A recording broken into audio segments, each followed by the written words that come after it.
जिससे सूर्यवंशियों की उत्पत्ति होती है। आदि में सूर्यवंश और अंत में भी सूर्यवंशी संसार में विजयी होते हैं। तो बताया विजयी तो होते हैं, लेकिन उन सूर्यवंशियों में जो बीज है, मनुष्य सृष्टि का बीज सूर्यवंशियों में, उसका पहला पार्ट क्या है? प्रैक्टिकल में है क्या पार्ट है? अरे जो गाते हैं, क्या गाते हैं? त्वमेव माता का नाम पहले। क्योंकि जो आत्माओं का बाप है, आत्मा माने पुरुष, शरीर रूपी पुरी में शयन करने वाला वो परम पुरुष जिसका नाम शिव है, आत्मा का, उस परम पुरुष को नई सृष्टि बनाने के लिए क्या चाहिए? है माता चाहिए। वो स्वयं निराकार है, क्योंकि आत्माएं होती ही निराकार हैं। बीज हैं, बीज सूक्ष्म होता है, बीज को धरणी चाहिए, धरणी को माता कहा जाता है। तो जिस अव्वल नंबर धरणी में आता है, उसी के लिए गीता में कहा है अर्जुन से, इदं शरीरम कौन्तेय, हे कौन्तेय अर्जुन, तेरा ये जो शरीर रूपी रथ है, क्षेत्रम मित्यभिधीयते, ये क्षेत्र है। क्षेत्र माने धरणी। कैसी धरणी है? धर्म क्षेत्र, कुरुक्षेत्र, कर्मों का क्षेत्र। कैसा कुरुक्षेत्र? ये ऐसा अविनाशी कुरुक्षेत्र है, बीज रूप में, अविनाशी रूप में, जिसका नाम दिया जाता है अविनाशी रुद्र ज्ञानी यज्ञ कुंड। कैसा कुंड? अविनाशी ज्ञान है। ज्ञान का जो रचयिता है साकार में, प्रैक्टिकल में पार्ट बजाने वाला, क्योंकि निराकार त्रिकालदर्शी को कहता है, क्या कहता है? मैं त्रिकालदर्शी तो हूं, लेकिन मास्टर त्रिकालदर्शी नहीं हूं। मास्टर माने प्रैक्टिकल में करने वाला, क्योंकि उसको प्रैक्टिकल में करने के लिए इंद्रियां ही नहीं है, शरीर ही नहीं है। तो जिस मुकर्रर रथ में आता है, उस रथ के द्वारा बोला, ये जो रथ है धर्म का क्षेत्र है, कर्म का क्षेत्र है। जो भी दुनिया में धर्म है और उन धर्मों के आधार पर दुनिया में जो भी कर्म कांड अलग अलग रचे जाते हैं, हर धर्म में उन कर्म कांडों को लेकर सारे धर्मावलंबी आपस में लड़ते हैं। वाइब्रेशन का युद्ध है, वाचा का युद्ध है, कर्म इंद्रियों का युद्ध है, हर प्रकार का युद्ध चलता है। और बड़े से बड़े युद्ध का नाम महाभारत युद्ध है। ये महाभारत नाम क्यों पड़ा?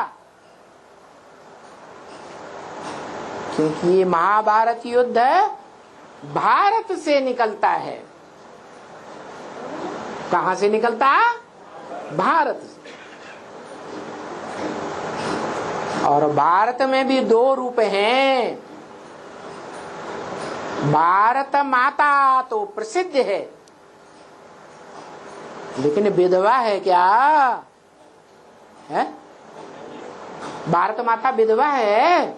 नहीं, सधवा है। वो बाप निराकारी स्टेज वाला है, इन आंखों से देखने में नहीं आता। जिस धर्म पिता में, अव्वल नंबर धर्म पिता में वो अव्वल नंबर बाप प्रवेश करता है, आत्माओं का बाप, बापों का बाप, वो धर्म पिता भी निराकार है। और जिसमें प्रवेश करता है वो साकार है या निराकार है? पहले पहले साकार। आत्मिक स्टेज से निराकार तो नहीं होता, होता है आरंभ में, है साकार होता है। तो कोई भी बाप को फिदा होना है, नई सृष्टि रूपी परिवार रचने के लिए, तो देह पर फिदा होता है या आत्मा पर फिदा होता है? देह पर फिदा होता है। जिस पर फिदा होता है उसे माता कहा जाता है, माशूक कहा जाता है। माशूक के पीछे आशिक दौड़ता है और उस माशूक पर अपनी सारी शक्तियां तिरोहित कर देता है। तन की शक्ति, धन की शक्ति, मन के संकल्पों की शक्ति, एड़ी से लेकर चोटी तक की पावर माता को अर्पण करता है। तो वो जो परम पुरुष है, कौन कौन है परम पुरुष? शिव बाप। वो भी माता को ढूंढता है, उसे तन चाहिए, और जिस तन का आधार लेता है उसके लिए कहता है ये भाग्यशाली रथ है। इस रथ के आधार पर आत्माएं जो पार्ट बजाने वाली हैं वो भाग्यशाली बनती हैं, और इस रथ के आधार पर ही दुर्भाग्यशाली बनती है।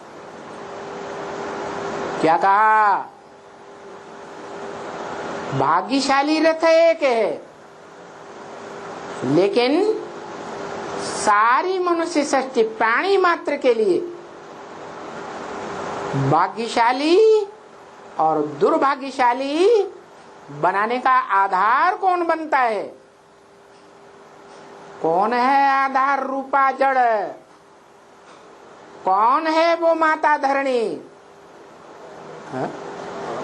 है परम ब्रह्म।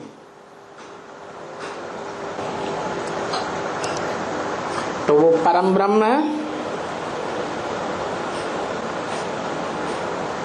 संपन्न पुरुषार्थी बनने पर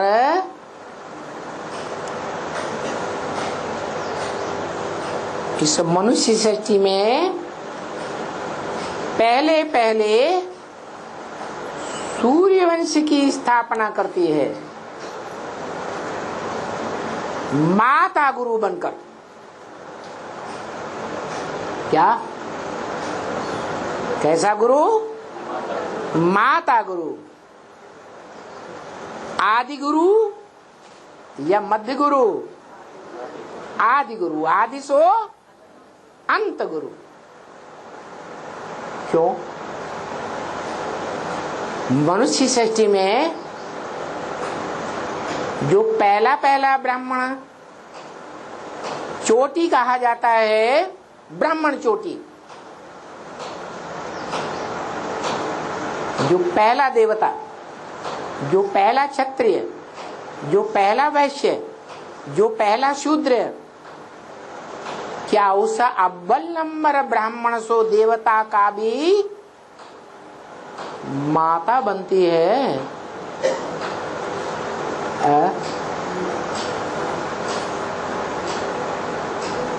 अरे उस पहले ब्राह्मण की कोई माता है या नहीं? कौन है? जगदम्बा परम ब्रह्म है। परम ब्रह्म नहीं है, परम ब्रह्म की माता है। परम ब्रह्म नहीं है, लेकिन परम ब्रह्म की माता है। परम ब्रह्म नहीं है, आदि ब्रह्मा नहीं है, आदि माता नहीं है। क्यों? आदि तो सतो प्रधान को कहा जाता है और तमो प्रधान को अंत कहा जाता है। तो जिसे दुर्गा कहा जाता है, दुर्गा दुर्गति नाशिनी, वो दुर्गा सात्विक रूप है, जो सारे संसार के दुर्गुणों को नष्ट करने वाली है।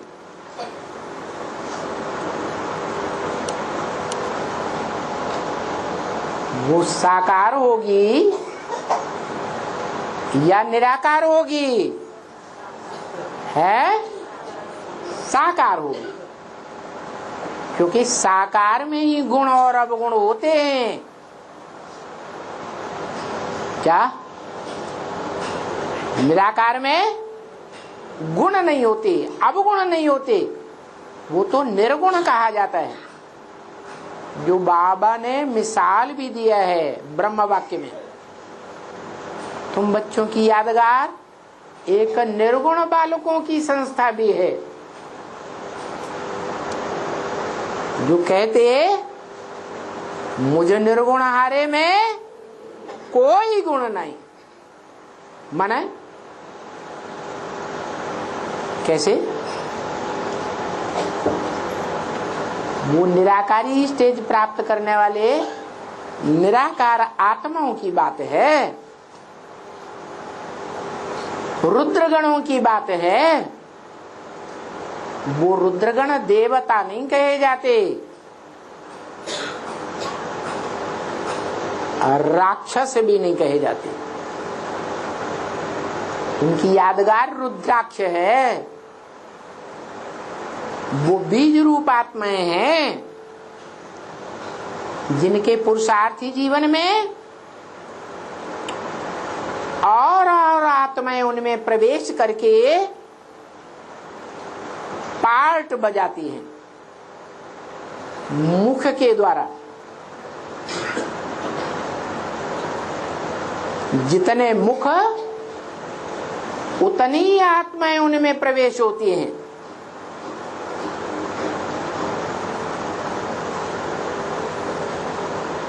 और वो मुख यादगार हैं,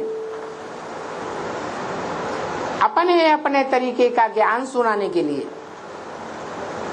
कोई में कम मुख होते हैं रुद्राक्ष में, और कोई में ज्यादा मुख होते हैं।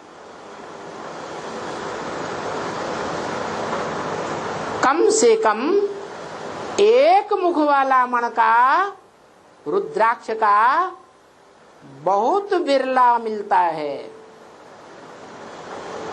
बहुत मुश्किल से ढूंढने में मिलता है। वो किसकी यादगार है?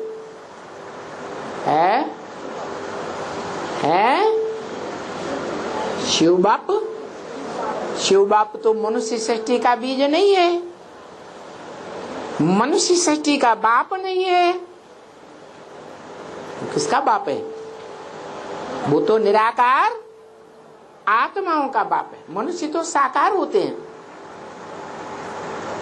और जो मण का है रुद्राक्ष, उसका नाम ही है रुद्र की आंखें। कौन रुद्र? जो रौद्र रूप धारण करने वाला है, भयंकर रूप धारण करने वाला है, वो रुद्र, जिसके द्वारा रुद्र ज्ञान यज्ञ की आरंभ होता है।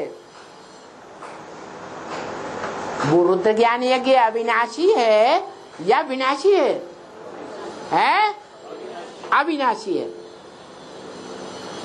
तो यज्ञ बनाने वाला, यज्ञ आरंभ करने वाला कैसा होगा? वो भी अविनाशी। सारी दुनिया का विनाश होता है, लेकिन उसका विनाश नहीं होता।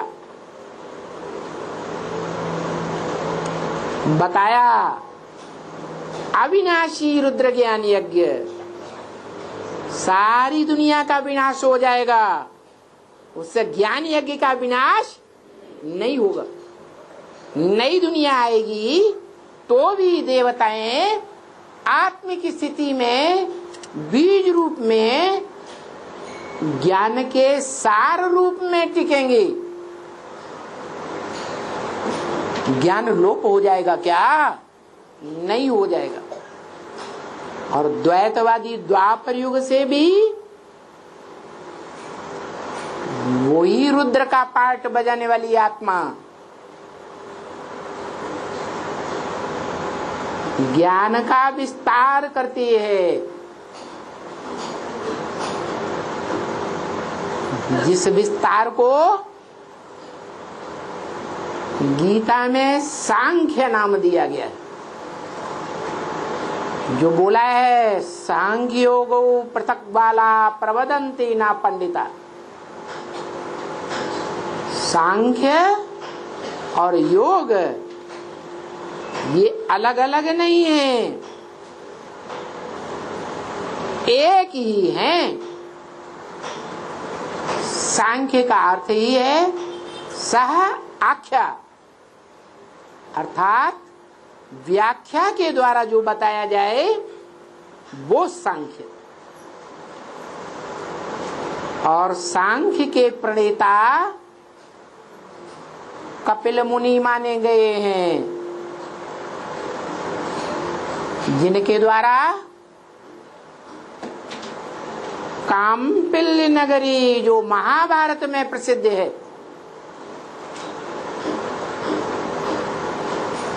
उस नगरी की स्थापना हुई, या कहें उनके नाम पर उस नगरी बसाई गई, जहां महाभारत प्रसिद्ध गुप्त पांडवों ने लंबे समय तक पार्ट बजाया था।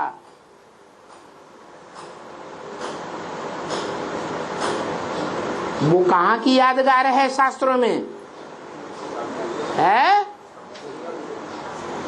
जो काम्पिल्य नगर में पांडवों ने गुप्तवास किया लंबे समय तक। वो कहां की यादगार है? कौन से समय की यादगार है? संगम युग में ब्राह्मणों ने गुप्त रह करके वहां पार्ट बजाया था, लंबे समय तक पार्ट बजाया, जहां से कौन सी आत्मा प्रत्यक्ष होती है? जो निमित्त बनती है महाभारत युद्ध के लिए। द्रौपदी, ध्रुवपदी, जिसका पद ध्रुव है, उसके पद को कोई नष्ट नहीं कर सकता। कौन है वो ध्रुवपदी? है? अरे हाँ, जिसे जगत जननी कहा जाता है। वो जग जननी के दो रूप हैं। सात्विक रूप जिसे महागौरी कहते हैं, पहले पहले जिसकी पूजा होती है नवरात्रों में, और अंतिम तामसी रूप कलयुग के अंत का क्या कहते हैं? महाकाली।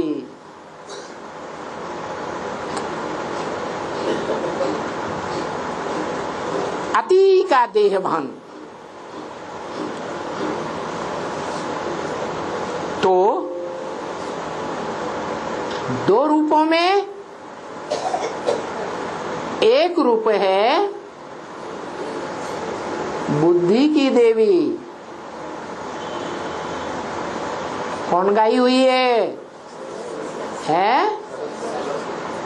जिसका नाम है जगदम्बा सरस्वती।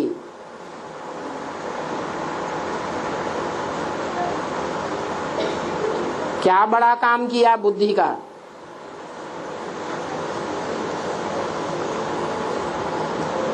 बुद्धि का काम है जो भी मनन चिंतन मंथन किया हुआ है, जो भी संकल्प विकल्प किया हुआ है, उसमें श्रेष्ठते श्रेष्ठ क्या है?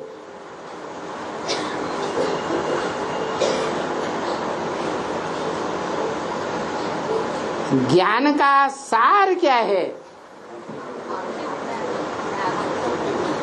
जिस सार में देवताएं टिकते हैं, क्या है?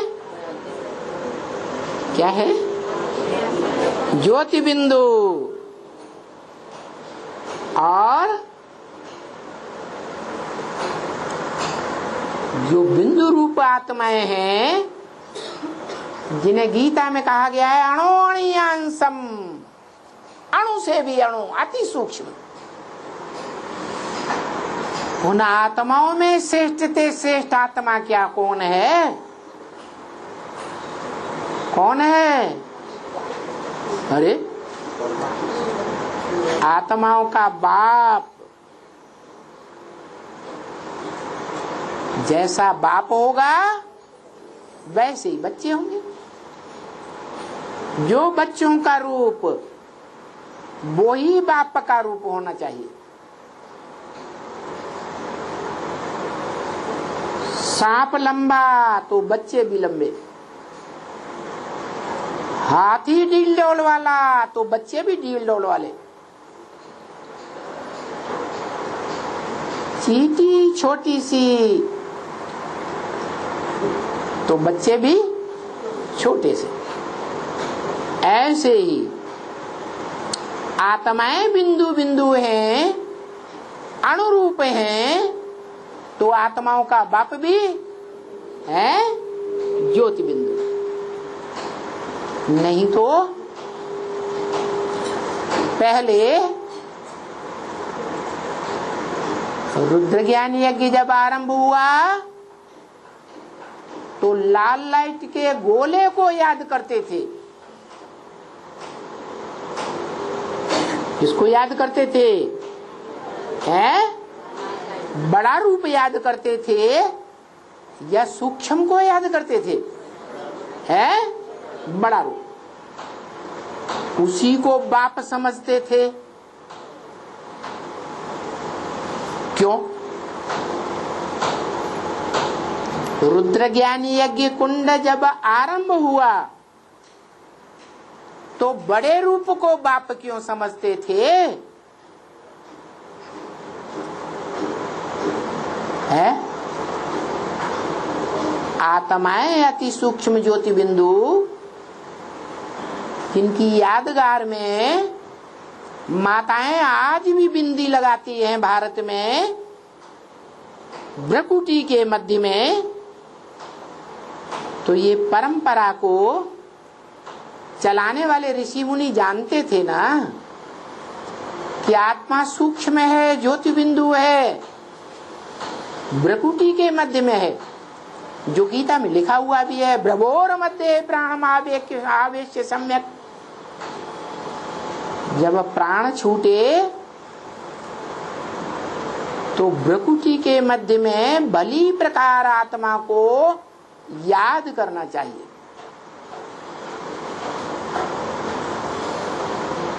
तो पक्का है कि आत्मिक स्वरूप को तो जानते थे भारतवासी, लेकिन आत्माओं का बाप कौन है ये कोई समझ में नहीं आया। क्यों? क्योंकि ब्रह्म वाक्य है मुरली में, बाप का परिचय बाप ही दे सकता है, बाप के सिवाय बाप का परिचय कोई नहीं दे सकता।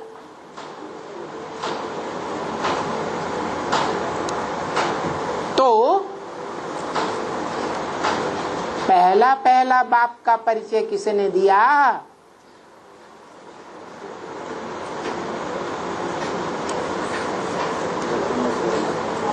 असली परिचय किसने दिया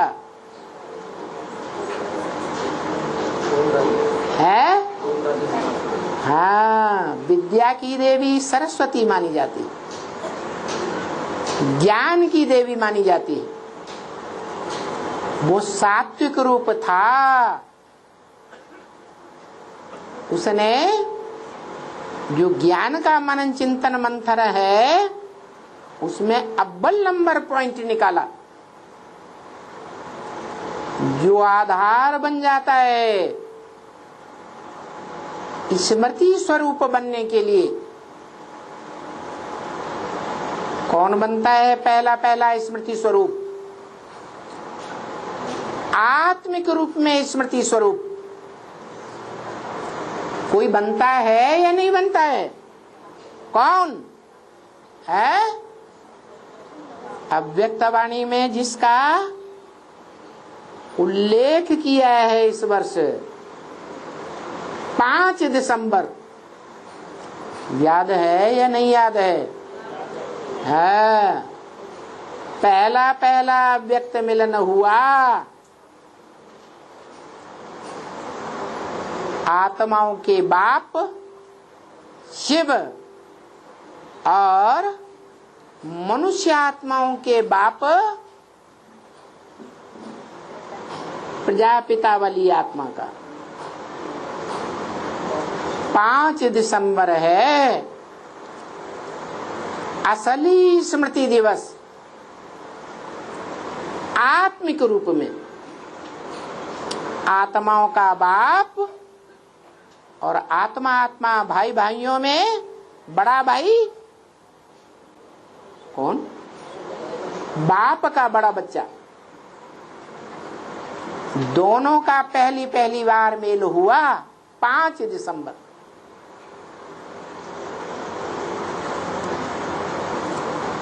मनुष्य सृष्टि में आत्माओं का बाप आता है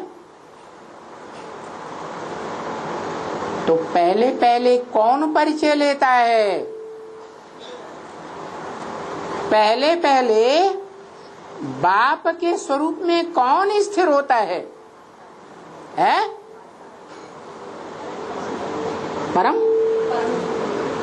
हाँ, वही स्थिर होता है जो मनुष्य सृष्टि का बीज रूप बाप है। वो पहले पहले बाप के स्वरूप में बीज रूप में आत्मिक स्थिति में स्थित हो जाता है और मेल हो जाता है अव्यक्त रूप में। उनको कहेंगे बाप दादा। आत्मिक रूप में या देह के रूप में बाप दादा? आत्मिक रूप में बाप दादा। आत्माओं का बाप शिव और आत्मा आत्मा भाई भाइयों के बीच बड़ा भाई, क्या कहें उसे? है मनुष्य सृष्टि का बाप। दोनों का मेल होता है तब कहा जाता है पहले पहले बाप दादा का मेल।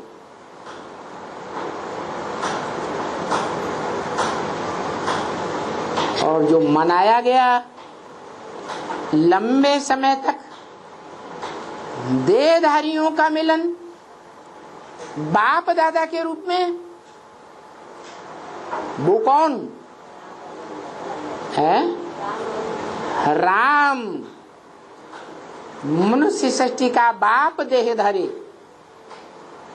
और उसका पहला बच्चा मनुष्य सृष्टि का पहला पत्ता कृष्ण, वो दोनों आत्माएं बाप और दादा के रूप में समझी गई। तो असली बाप दादा कौन हुए? है असली बाप दादा शिव बाप और मनुष्य सृष्टि का बाप। परंतु शिव बाप जब इस सृष्टि पर आते हैं आशिक बनकर, तो सब परम पुरुष को क्या चाहिए? है? मेल चाहिए या फीमेल चाहिए? है? फीमेल चाहिए। काम करने के आधार पर फीमेल या प्रैक्टिकल में फीमेल चाहिए? है? काम करना है तो वो काम कराने के लिए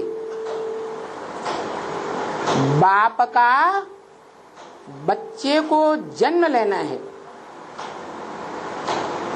और बाप के बच्चे हैं 500-700 करोड़। उनमें भी पहले पहले किस्म के बच्चे अव्वल नंबर जिन्हें कहें वो सूर्यवंशी। उनको जन्म देने के लिए ऊंच से ऊंच माता चाहिए। वो कौन हुई? परम ब्रह्म। तो परम पुरुष परम ब्रह्म का नाम देता है काम कराने के लिए, और वो काम यज्ञ के आदि में ही संपन्न हुआ था। वो बीज रूप आत्माएं यज्ञ के आदि में ही आ चुकी थी।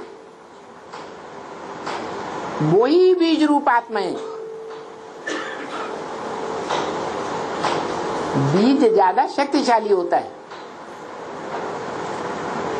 तो वो बीज रूप आत्माएं ही ब्राह्मणों के रूप में जन्म लेकर पहले पहले सृष्टि पर आती हैं, और अगला जन्म लेकर के फिर ब्रह्मा के बच्चे ब्राह्मण बनते हैं। और उन ब्राह्मणों के बीच जो 9 कुरियां गाई हुई हैं, उन 9 कुरियों में अव्वल नंबर कुरी के बनते हैं सूर्यवंशी। वो ज्ञान में, योग में, धारणा में, सेवा में, सभी सब्जेक्ट्स में अव्वल नंबर जाते हैं, एडवांस जाते हैं। क्योंकि बीज रूप आत्माओं को बीज रूप में टिकने में सहज होगा या कठिन होगा? सहज होता है। इसलिए वो एडवांस जाती हैं। वो एडवांस जाने वाली आत्माएं, जैसे मिलिट्री में जो एडवांस योद्धाएं होते हैं, जब युद्ध आरंभ होता है तो युद्ध क्षेत्र को तैयार करने के लिए वो योद्धाएं एडवांस पार्टी के रूप में आगे आगे जाते हैं। ऐसे ही ये बीज रूप रुद्रमाला के एडवांस बच्चे हैं, जो पहले पहले राजधानी स्थापन करते हैं, युद्ध करके या बिना युद्ध के। है हद का युद्ध या बेहद का युद्ध? बेहद का युद्ध है, ज्ञान का युद्ध है, विकारों का युद्ध है, तो ये योद्धा दुनिया के सर्वश्रेष्ठ योद्धा हैं। जब जन्म लेते लेते द्वापर युग आता है तो जन्म जन्मांतर ऐसे राजा के राज्य में पलते हैं जो राजा विदेशी आक्रांताओं को भगाता रहता है, भारत में ठहरने नहीं देता।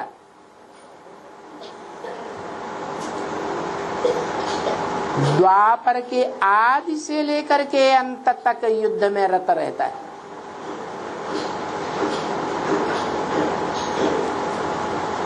जीवन के हर क्षेत्र में युद्ध करता है, साहित्य के क्षेत्र में भी युद्ध, और राजाओं की जो राजाइयां हैं उन राजाइयों में जो मतभेद होता है, विदेशी और स्वदेशी में जो युद्ध होता है, उनमें भी अग्रणी, उनको कोई हरा नहीं सकता। इसलिए उस सूर्यवंशियों का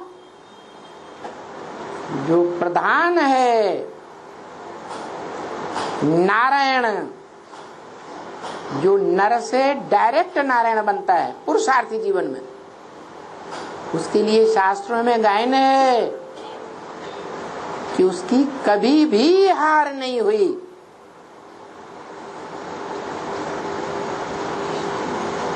विजय तुम्हारा जन्म सिद्ध अधिकार है। तो जब से जन्म लेता है, जब से बाप का बच्चा बनता है, निश्चय बुद्धि रूपी जन्म लेता है, तब से लेकर अंत तक उसका निश्चय कभी टूटता नहीं है। अनिश्चय बुद्धि की मौत कभी नहीं होती और निश्चय बुद्धि विजयती। अनिश्चय बुद्धि विनश्यति। तो बताया निश्चय में जीत है। किस निश्चय में? कि हम ऊंचते ऊंच बाप के बच्चे हैं।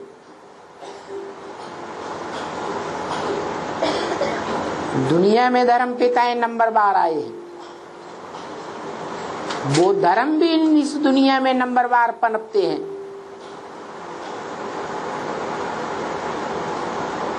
जो जितना ऊंच नंबर का धर्म पिता, वो उतने ऊंच नंबर में पहले पहले सच रूपी रंगमंच पर प्रत्यक्ष होता है।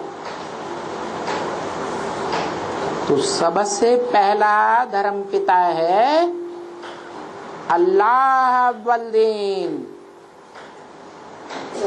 जो मुसलमानों में ऊंचे से ऊंचा अल्लाह के रूप नाम से गाया हुआ है। आज भी मुसलमान उसे राम अल्लाह के नाम से मानते हैं और एक महीना विशेष मान्यता प्राप्त है मुसलमानों में। जैसे सनातन धर्म वालों में भी एक महीना विशेष मान्यता प्राप्त है। कौन सा है? नहीं, पुरुषोत्तम मास। ऐसे वो मुसलमान भी मानते हैं। रमजान क्या कहते हैं मैं उस धर्म वो महीने का नाम रमजान, वो उनकी जान है। क्यों? क्योंकि त्रेता युग में राम गाया हुआ है, छत्रधारी राम, जो सीढ़ी में दिखाया है। नारायण को छत्र नहीं दिखाते हैं क्या? छत्र छाया में रहने वाला कौन राजा? त्रेता का राम। किसकी छत्र छाया में रहता है? अरे हम ब्राह्मणों की छत्र छाया क्या है? अरे हमारा कवच क्या है सुरक्षा का? है सुरक्षा का कवच पहनते हैं ना, युद्ध है। ऐसे ही हमारी छत्र छाया है। हम भगवान की छत्र छाया में पलते हैं। किसकी छत्र छाया? भगवान की छत्र छाया। तो जो भगवान की छत्र छाया में पलने वाले हैं, वो सूर्यवंशी आत्माएं संगम युग में हुई थी। उनका राज्य हुआ था, सारे विश्व पर उनका राज्य। जैसे सूर्य सारी दुनिया को प्रकाश देता है, ऐसे ही वो ज्ञान सूर्य सारी दुनिया को असली ज्ञान प्रकाश देने के निमित्त बनता है। इस दुनिया में महामृत्यु के समय एक ऐसा समय आता है कि सारी दुनिया के मनुष्य मात्र उस विश्व पिता को पहचानते हैं और उसके संपन्न स्टेज की याद में रहते हैं। जो संपन्न स्टेज साकार सो निराकार शिवलिंग आज भी भारत में पूजा जाता है और गांव-गांव शहर-शहर में पूजा जाता है। दुनिया की देश विदेश की जितनी भी खुदाइयां हुई हैं, उनमें सबसे जास्ती तादाद में वो यादगार लिंग मूर्तियां मिली हैं, जिस मूर्ति को गीता में अव्यक्त मूर्ति कहा। मूर्ति साकार होती है या निराकार? तो साकार देखने में आएगी या नहीं? देखने में आती है, लेकिन वो अव्यक्त मूर्ति क्यों कही? क्योंकि उस लिंग में नाक, आंख, कान, हाथ, पांव, इंद्रियां देखने में नहीं आती। इसलिए देखने में नहीं आती कि वो पुरुषार्थी का संपन्न रूप दिखाया गया है। जिस रूप में वो स्थिर हो जाता है संपन्न रूप में, तो वो आत्मा इंद्रियों की स्मृति से परे चली जाती। इंद्रियां जैसे है ही नहीं। कान है, लेकिन कान होते हुए भी कुछ भी सुनते नहीं। सारी दुनिया ग्लानि करती रहे,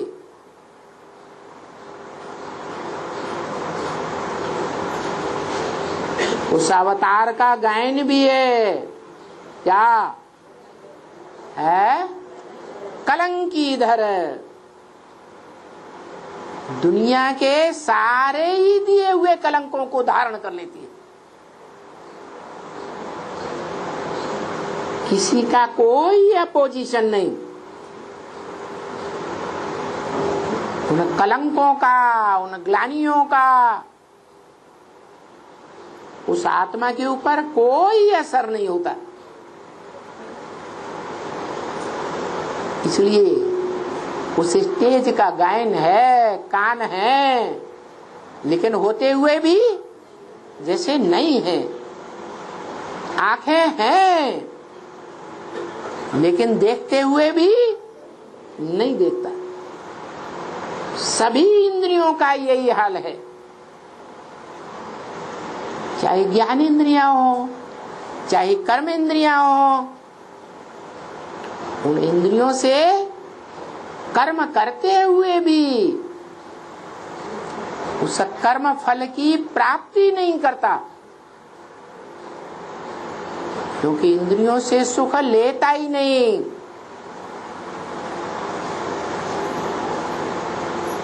इंद्रियों से सुख भी नहीं लेता, इंद्रियों से दुख भी नहीं लेता, इंद्रियों से दुख देता भी नहीं। क्योंकि ब्रह्म वाक्य है मुरली में, योग बल से तुम्हारी इंद्रियां शीतल हो जाती हैं। जो शीतल इंद्रियां हैं वो दुखदाई नहीं हो सकती, तो दुख देता भी नहीं, दुख लेता भी नहीं। सुख दुख से परे की स्टेज धारण करता है। वो कौन है? कौन सी आत्मा है जो पुरुषार्थी जीवन में पहले पहले सुख दुख से परे चली जाती है? कौन है? आत्माओं का बाप। हाँ, मनुष्य शरीरधारियों का बाप, मनुष्यों का बाप है, आदि पुरुष है, जिसको जन्म लेते हुए किसी ने नहीं देखा। उसके माँ बाप को कोई नहीं जानता, उसके टीचर को साकार को कोई नहीं जानता। उसकी मृत्यु कब होती है कोई नहीं जानता। वो मृत्यु पर जीत पाने वाला कहा जाता है। उसके नाम से भक्ति मार्ग में मृत्युंजय मंत्र जपते हैं, और वो भक्त भावना का भाड़ा भी लेते हैं। मरते मरते आदमी जिंदा हो जाता है,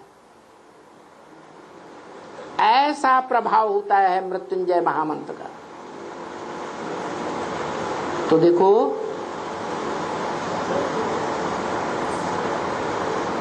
आदि भी सत्य और अंत भी सत्य, जिसके लिए गीता में कहा है ना सतो विद्यते भावो ना भावो विद्यते सत। इस दुनिया में जो सत्य है उसका कभी नाश नहीं होता। तो कौन है सत्य? इस दुनिया में जो तीन काल हैं, भूत भविष्य वर्तमान, उन तीनों कालों में सत्य कौन है? जो सदा विद्यमान है, कभी लोप नहीं होता है।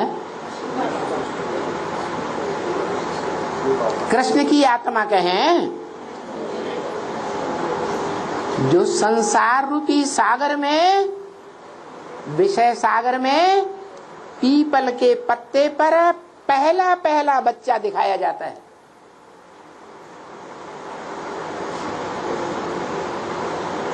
उसको अनादि कहें। इस सृष्टि रूपी रंगमंच पर सदा काल है नहीं है, लेकिन उसका बाप इस सृष्टि रूपी रंगमंच पर सदा काल मौजूद रहता है। ये इब्राहिम, ये बुद्ध, ये क्राइस्ट, कोई भी धर्म पिताएं, उनके कोई भी धर्मखंड इस दुनिया में अविनाशी नहीं रहते। सात समुद्र के गर्त में समाये हुए थे, ऑस्ट्रेलिया 300-350 साल वर्ष पहले मनुष्य के मस्तिष्क पटल पर भी नहीं थी।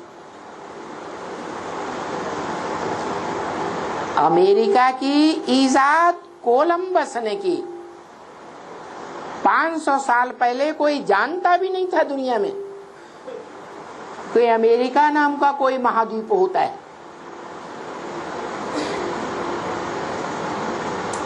तो देखो, ये जो भी धर्म खंड हैं, धर्म पिताओं के धर्म जहां फैलते हैं,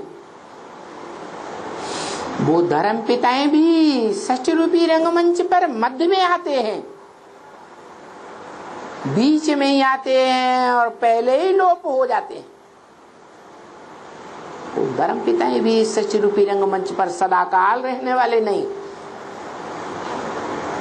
परंतु उन धर्म पिताओं का भी जो बाप है, क्योंकि धर्म पिताएं तो ग्रेट फादर्स कहे जाते हैं उन धर्मों में, धर्मावलंबियों में, लेकिन ग्रेट ग्रेट ग्रैंड फादर नहीं कहे जाते। उन धर्म पिताओं का भी वो बाप है जो षष्ठी रूपी रंगमंच पर सदा काल रहता है, सदा सत्य है, कभी लोप नहीं होता। और वो बाप है या माता है या माता पिता दोनों है,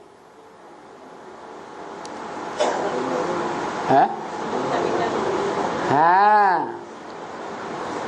यादगार मंदिर, शिव के मंदिर में कोई भी भक्त जाएंगे तो हाथ जोड़कर बोलेंगे त्वमेव माता च पिता त्वमेव, तू एक ही मेरी माता है, एक ही मेरा पिता है।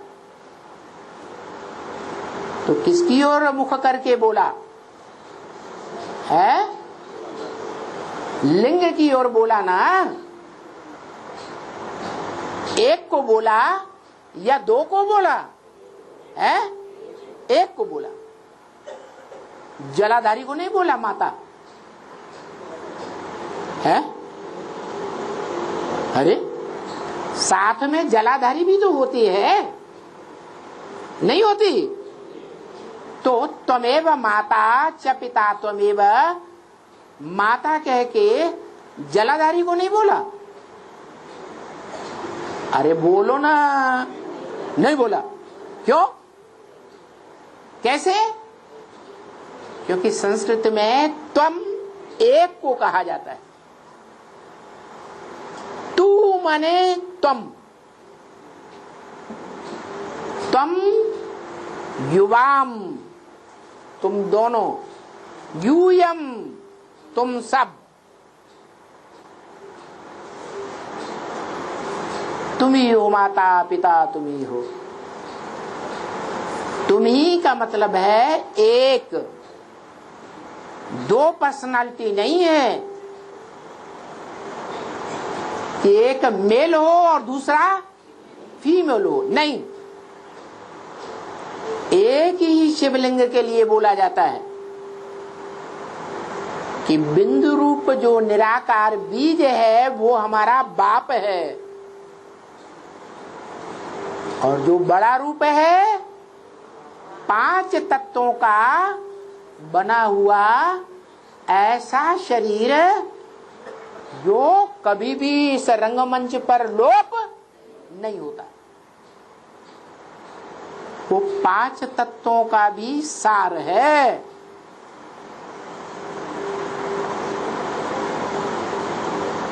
मूल रूप है, वो कभी नष्ट नहीं होता, परंतु वो पुरुषार्थ करते करते राख बन जाता है। इसलिए बोला वाणी में अब देखेंगे लाखों में से एक, कोटों में से एक कौन निकलते हैं।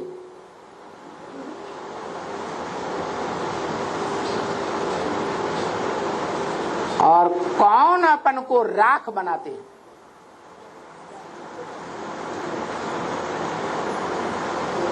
देवान राख हो जाए,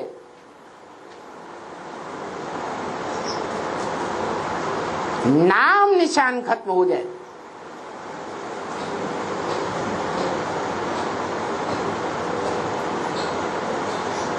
तो चैलेंज दिया कि देखेंगे राख कौन बनते हैं। तो चित्रों में दिखाते हैं एक ही पुरुषार्थी शंकर को, जिसके शरीर पर क्या रमाते हैं, भस्म रमाते हैं। वो भस्म रमाने की बात नहीं है,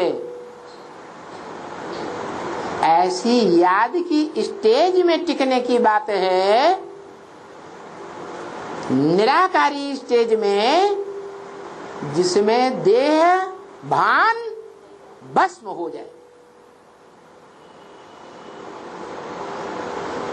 तो दिखाते हैं वो बाप का रूप हो गया। पुरुष निराकारी होते हैं और माता साकारी होती है। जो निराकार है वो ही बीज है,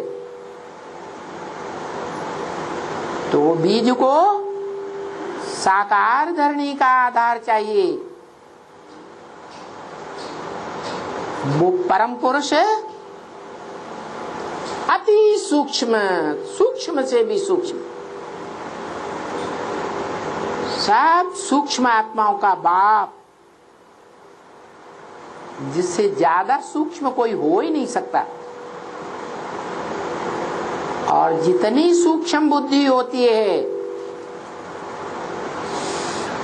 उतना ही ज्ञानी होता है। मोटी बुद्धि उसको कहते हैं भैंस बुद्धि। इसलिए गीता में बोला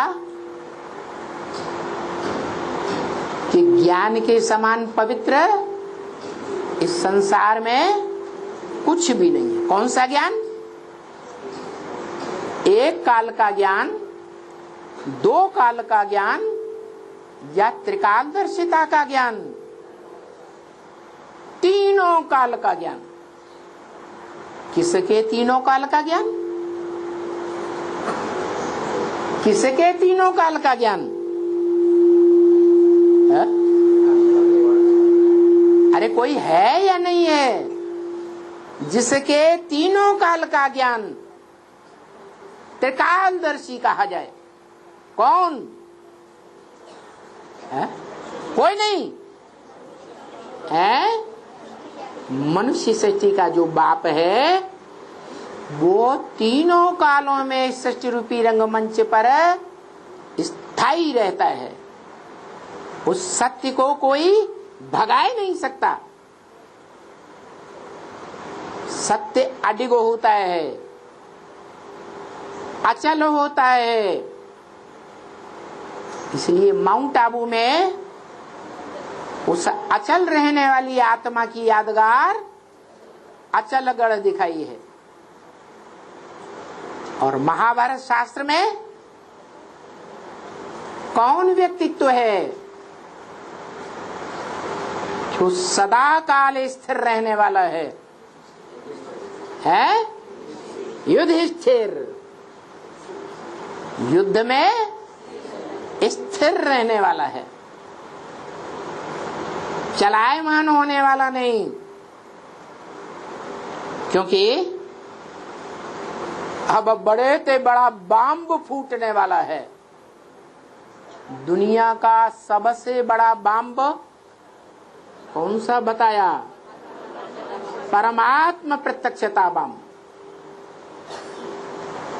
परम पिता प्रत्यक्षता बम नहीं।